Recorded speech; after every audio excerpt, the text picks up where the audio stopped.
नमस्कार. शब्द स्वराज्य भाषण कला अकॅडमी यांच्या माध्यमातून शिकवल्या जाणाऱ्या भाषण कलेसंदर्भात आजचा जो आपण महत्त्वाचा टॉपिक पाहणार आहे, तो महत्त्वाचा टॉपिक म्हणजे की तुम्हाला अभिनय करायचा असू द्या किंवा तुम्हाला एखादं भाषण करायचं असू द्या किंवा तुमचे विचार व्यक्त करायचे असू द्या. तुम्हाला पहिल्या लेक्चरला जसं मी सांगितलं की ज्या गोष्टीवरती आपण व्यक्त होतो ते म्हणजे वक्तृत्व. ज्या गोष्टीवरती आपण भाष्य करतो ते म्हणजे भाषण. ज्या गोष्टीसाठी आपण शुभेच्छा व्यक्त करतो ते शुभेच्छापर भाषण. ज्या ठिकाणी आपलं मनापासून असणारं विचार व्यक्त करतो ते म्हणजे मनोगत. त्याचप्रमाणे कोणत्या भाषणाला किती वेळ दिला पाहिजे ते आपण मागच्या लेक्चरला शिकलो. त्याच्याही पलीकडची गोष्ट म्हणजे जो माईक आहे तो कसा हाताळायचा आहे तोही आपण मागच्या लेक्चरला शिकलोय. त्याचप्रमाणे भाषणाची सुरुवात ही महापुरुषांना अभिवादन करून कशा प्रकारे करायचे ते तुम्हाला लिहून सुद्धा दिलेलं आहे आणि आपण त्याची तयारी सुद्धा आज घेणार आहोत. आता प्रश्न असा पडतो की भाषण एक सुरीपणाने चालतं. भरपूर जणांची तक्रार असते की आम्ही बोलतोय परंतु अडचण अशी आहे की भाषण करताना आमचा आवाजाचा चढ उतार होत नाही आणि सर आम्हाला भाषणामध्ये चढ उतार करायला शिकायचे असा त्यांचा मूळ प्रश्न आहे. बरोबर. मग ते काय करतात की पुस्तकं चालतात, युट्यूबला व्हिडिओ पाहतात, परंतु त्यांना त्याचं उत्तर मिळत नाही. कारण आपला महत्वाचा टॉपिक आहे ना भाषण कलेचा की भाषणातील आवाजाचे असणारे चढ आणि उतार. म्हणजे महाराष्ट्र हा वरती जात असेल, आता लो पिचला घ्यायचं तर महाराष्ट्र जाणता राजा, मग हा आवाज नेमका कसा बदलतो किंवा काय बदलतो हे समजत नाही. आणि मग काय होतं की चुकीच्या पद्धतीने मार्गदर्शन आणि त्या पद्धतीने आपण चालत राहतो. समजा तुम्हाला एखाद्या ठिकाणी ऐकलं तुम्ही की तुम्हाला असं मोठ्या आवाजात बोलायचं की ओरडायचं, मग भाषणामध्ये आवाजाचा पोत हा विषयच राहत नाही. समजून घ्या, फक्त ओरडणं राहतं, मग लोक तुम्हाला कंटाळतात. मग त्यासाठी तुम्ही म्हणाल की आता महाराष्ट्रात एवढे मोठे मोठे वक्ते झाले, बरोबर का नाही आपण, कारण आपण कोणाला तरी पाहतो आणि ते आत्मसात करण्याचा प्रयत्न करतो. बरोबर. उदाहरणार्थ नितीनजी बानगुडे पाटील असतील, अमोल मिटकरी साहेब असतील, सुषमाताई अंधारे असतील, दिग्गज माणसं आहेत. परंतु आवाजातील चढ उतार कसे होतात हे आपण त्यांच्याकडून शिकून घ्यायचं. म्हणजे काय करायचं, या फळ्यावरती तुम्हाला भाषणातील नवरस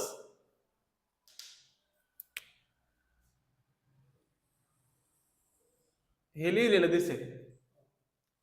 जसे गायनामध्ये राग असतात, गायनामध्ये राग असतात, स्वर आहेत 7, मल्हार राग असेल, वरुण राग असेल, हे राग वेगळे वेगळे आहेत. भैरवी असेल, गायनाचा अंग वेगळं.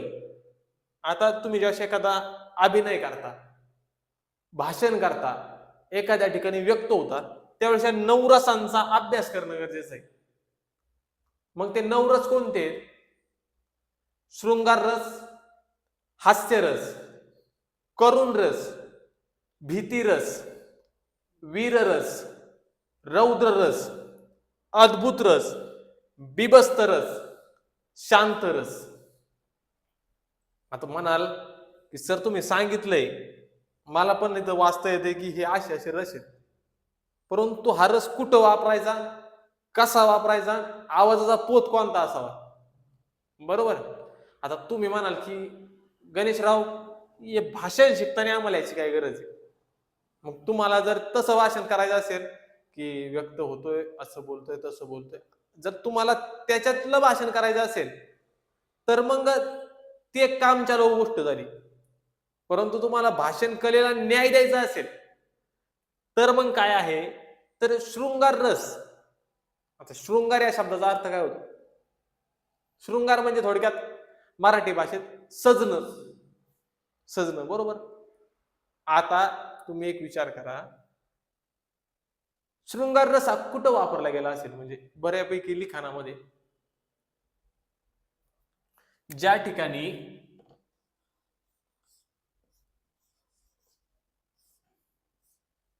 प्रेम नावाची भावना व्यक्त होते.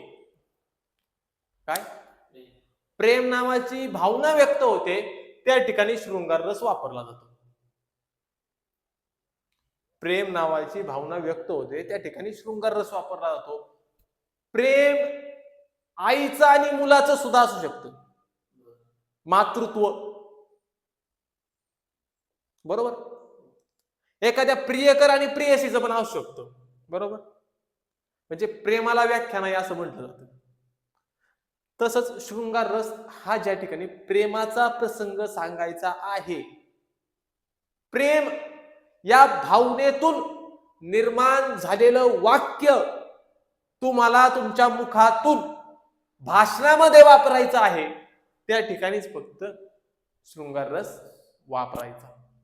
म्हणजे उदाहरणार्थ, सखे एकदा तरी भेटायचे होते, सखे एकदा तरी भेटायचे होते, मला नाकारण्यासाठी तरी यायचे होते. इथं प्रेम व्यक्त होतोय ना. किंवा एखादा मुलगा मुंबईला कामाला आहे, त्याची आई खूप दिवसाने तिकडे गेली आणि त्याला भेटली. ती काय त्याला म्हणेल, बाळा खूप तब्येत खराब झाली रे.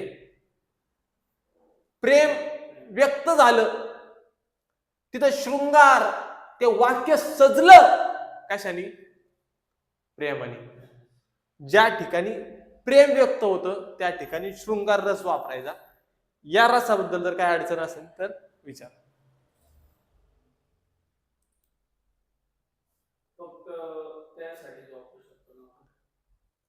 प्रेम ही भावना, समजा आता काय होईल, तुम्ही एखादा राजा राणीचा प्रसंग सांगत असाल, तिथं प्रेम नावाची भावना आहे ती सांगायची, आणि राजानं त्या राणीला गुलाबाचं फुल दिलं. सरळ साधं सोपं आहे. तुमचं म्हणणं काय की शृंगार रस नेमका वापरायचा, फक्त प्रेम येईल तिथंच ना. तुम्ही विचार करा, राजानं त्या राणीला गुलाबाचं फुल दिलं आणि तुम्ही गेले डायरेक्ट वीर रसात. त्या राजानं त्याच्या राणीला गुलाबाचं फुल दिलं, नाही ना. तुम्हाला ते वाक्य कसं सांगावं लागेल? त्या राजानं तिच्याकडे पाहिलं, तिला जवळ खेचलं, ते गुलाबाचं फुल तिच्या हातामध्ये दिलं. समजतंय? आवाजातील चढउतार आणि भाषणातील नवरस याचा सहसंबंध काय, याचा आपण अभ्यास करतो. तुम्ही एकदम क्लिअर राहा. एका भाषणात तुम्हाला 9ही रस वापरावे लागतात, व्याख्यानात हे 9ही रस वापरावे लागतात. कदाचित एक वाक्य शृंगार रसातलं असेल आणि एक वाक्य वीर रसातलं असेल. उदाहरण सांगतो, राजानं राणीला गुलाबाचं फुल दिलं आणि अचानक बाणांचा वर्षाव चालू झाला. चेंज होणार आवाजाचा पोत. का? तर तो सीन तुम्हाला त्या ठिकाणी क्रिएट करायचा आहे ना. समजून घ्या, सोपं आहे, फक्त समजून घेतलं तर. पोपटपंची केली, पाठांतर केलं की फसलेलो. दुसरा रस आहे हास्यरस. आता हास्यरसाचा वापर करून बहुतेक लोक भाषण करताना सुरुवातीला हास्यरस वापरतात, म्हणजे पब्लिक त्यांना अटॅच होते. उदाहरणार्थ, गुरुवर्य कीर्तनकार इंदोरीकर महाराज, बरोबर, हास्यरसावरती समाज त्यांना आपलं म्हणतो. समजून घ्या, बरोबर. असे भरपूर व्याख्याते आहेत किंवा वक्ते आहेत जे विनोद करून भाषणाची सुरुवात करतात. उदाहरणार्थ, नितीनजी मानगुडे पाटील नेहमी सांगत असतात तो किस्सा की म्हातारी किती वरती आऊट झाली. क्रिकेटचा किस्सा आहे तो. त्याच्यातून विनोदाची निर्मिती होते. म्हणजे भारत पाकिस्तानची मॅच चालू असते आणि मग 99 वरती सचिन खेळत असतो आणि तिथं वयस्कर म्हातारी असते, ती म्हातारी वारते. तो एवढा त्या धुंदीत असतो का विचारतो की बाबा म्हातारी कितीवर आऊट झाली. म्हणजे विनोद, हास्यरस. परंतु तो हास्यरस निर्माण करताना त्याच्यामध्ये अश्लीलता कुठेही येणार नाही याची काळजी वक्त्यानं घ्यायची असते. हास्यरस समजलंय? हास्यरस कुठं वापरतात? समजा लहान मुलांचं तुम्ही एखादं सेशन घेताय, मग त्यांना विनोद सांगून सुरुवात करणे, किंवा काही मोठ्या माणसांमध्ये एखादा विनोद नाही का, विनोदाची झालर आपल्या वक्तृत्वाला असावी. हा करुण रस. करुण अधिक काना करुण अधिक काना करू तथागत गौतम बुद्धांची जी प्रवचन आहेत ती करुणामय आहेत. ज्ञानेश्वर माऊलींचं समाजाला सांगणं करुणामय आहे. म्हणजे ज्याच्या वाणीतून एखाद्या गोष्टीसाठी करुणा व्यक्त केली जाते, काळजी व्यक्त केली जाते, त्या ठिकाणी कोणता रस वापरायचा? करुण रस किंवा करुणा रस. म्हणजे आता काय होतं की वाक्य ही अद्भुत आहेत, समजून घे. एखादा मुलगा आहे उन्हात खेळत असतो, आई काय म्हणते, अय गाबड्या उन्हात नको मरू सावलीत मर. राग आहे का प्रेम आहे? आईला वाटेल ना आपला मुलगा मरावा, उन्हात नाही तर सावलीत मारावा. करुणा, काळजी. समजा आईचं दुःख आहे तरी पण ती कणत कणत म्हणते, ए बाळा जेवला का रे? करुणा, काळजी ज्या ठिकाणून निर्माण होईल, जे वाक्य असेल ते म्हणजे करुण रस. आता तुम्ही विचार करा, आई हे वाक्य बोलती बरोबर, आता हे जर भीती रसात वापरलं, आईनं काळजी पोटी विचारलं, बाळा जेवला का? कसं वाटेल? करुण रसात कसं वाटेल? आईनं बाळाला विचारलं, बाळा जेवला का रे? करुण रस, काळजी आपल्या आवाजाच्या चढ उतारावरून व्यक्त झाली पाहिजे.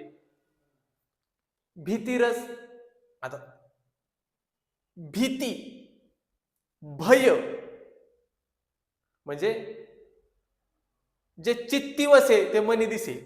आपले जे चित्तात आहे ज्याच्याबद्दलची भीती, बरोबर का? काही लोकांना म्हणतात स्टेजची भीती असते, हातपाय थरथर, मग आपले शब्द काय होतात, थोडेसे काय होतात, अस्पष्ट यायला सुरुवात होते.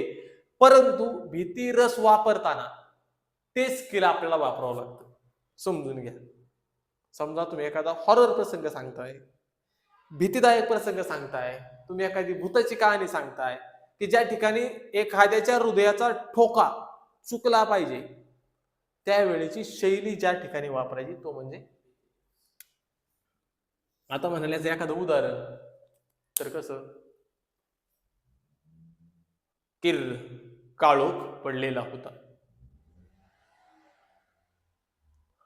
अमावस्येमुळं चंद्रानं सुद्धा दर्शन दिलं नव्हतं.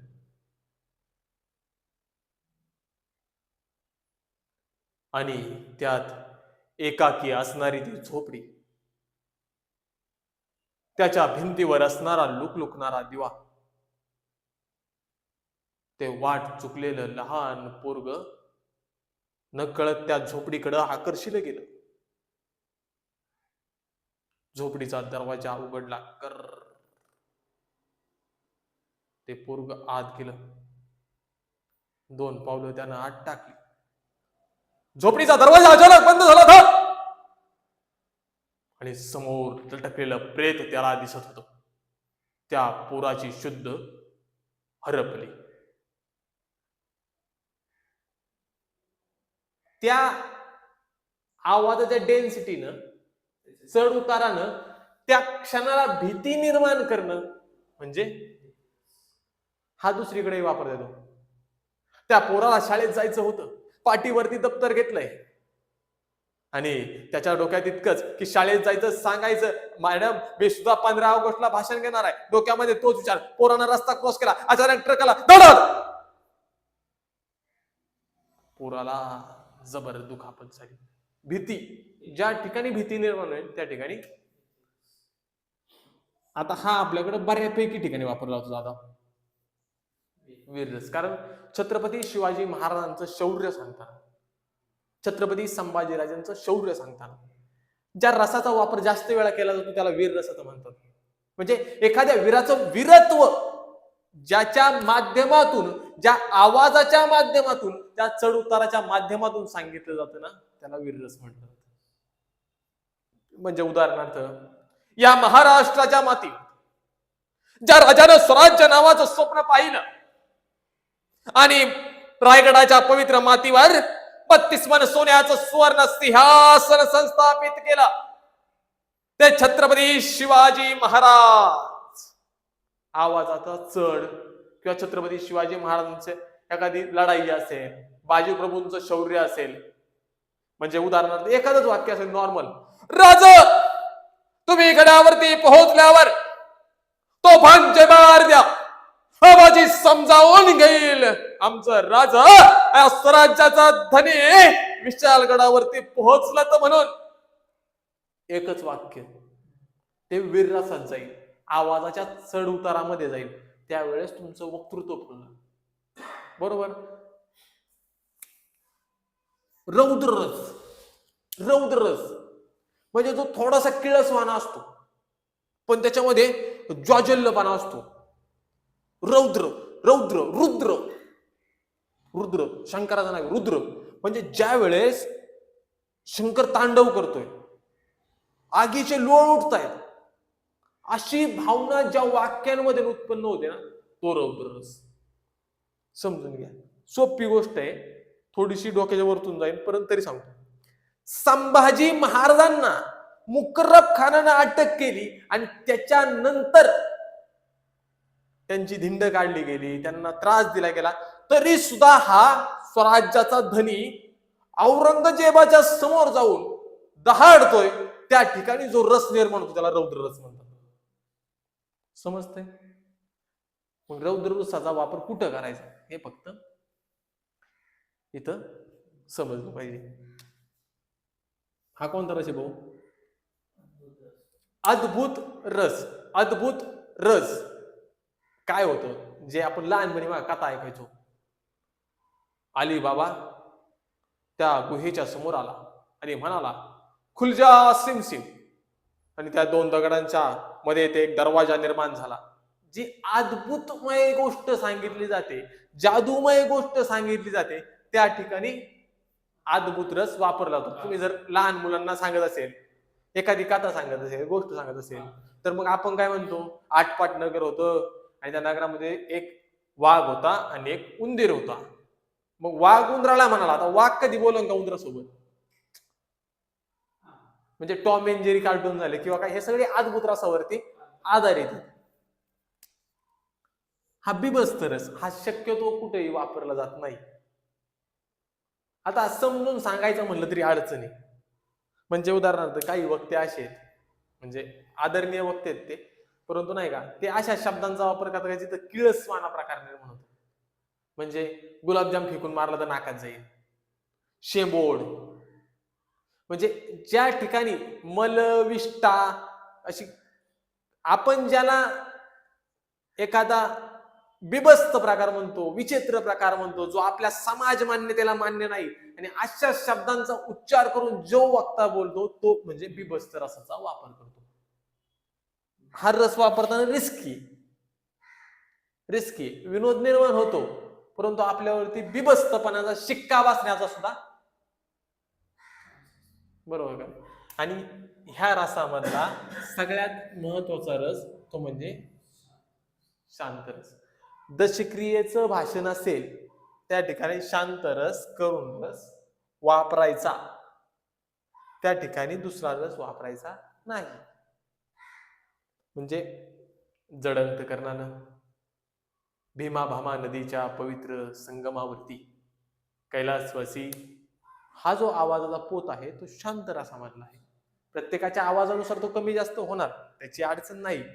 किंवा भाषणाचं एका दिवसात शिकून कोणी घडत नाही, रोज प्रॅक्टिस तुम्हाला करावी लागणार. परंतु हे नवही रस एकदा तुमच्या आकलनामध्ये आले, तुमच्या सबकॉन्शियस माइंड मध्ये जाऊन पोहोचले की मग तुम्हाला समजणार या वाक्याला हा रस वापरतो, त्या वाक्याला तो रस वापरतो, हे वाक्य वरच्या स्वरात घेतो, हे वाक्य खालच्या स्वरात घेतो. म्हणजे आवाजातील चढ उतार याच्यामध्ये तुम्हाला अडचणी निर्माण होणार नाहीत. ह्या 9 रसांमध्ये जर काय अडचण असेल तर तुम्ही मला विचारा. आधी हे 9 रस तुमच्या वहीमध्ये लिहून घ्या.